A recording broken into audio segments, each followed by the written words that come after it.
AAP New Delhi candidate Arvind Kejriwal blamed the BJP for calling them corrupt and said that both BJP and Congress are part of the corrupt ecosystem.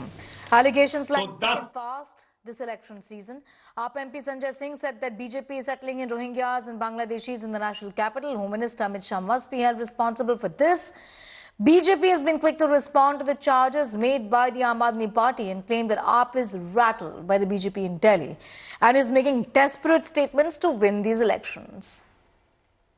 जो अरविंद केजरीवाल के इशारे पर ये काम हो रहा है और ये हमारे समाज को बांटने का काम हो रहा है, हमारे समाज को बदनाम करने का काम कर रहे हैं अरविंद केजरीवाल। दिल्ली के सारे रिलीजियस प्लेसेस पर, सारे मस्जिद और दरगाह में भी सवाल उठाएंगे कि वहाँ पर भी वोटर का वेरिफिकेशन हो। हम इसको बिल्कुल भी ऐसी साजिश को नाकाम करेंगे। मैं चुनाव आयोग से ये आग्रह करता हूँ कि कृपया ऐसे किसी एक समाज के मंदिरों को, वाल्मीकि मंदिरों को टारगेट ना करें। अगर आपने वोटर वेरिफिकेशन कराना है तो सभी समाज के सभी रिलीजियस प्लेसेस पर, चाहे वो मस्जिद हो, दरगाह हो, चर्च हो, अगर हिंदुओं के मंदिरों में हो रहा है वेरिफिकेशन तो ये सारी जगह पर भी वेरिफिकेशन होना चाहिए।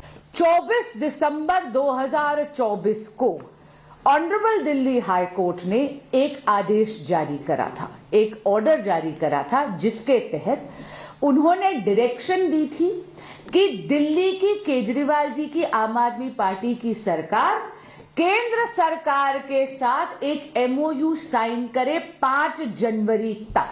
ये बहुत स्पष्ट दिखाता है कि जन कल्याण की आयुष्मान भारत अभियान योजना को दिल्ली में अगर लागू करने की किसी की नीयत नहीं है तो माननीय अरविंद केजरीवाल जी, आम आदमी पार्टी और उन्हीं के मंत्रियों की है।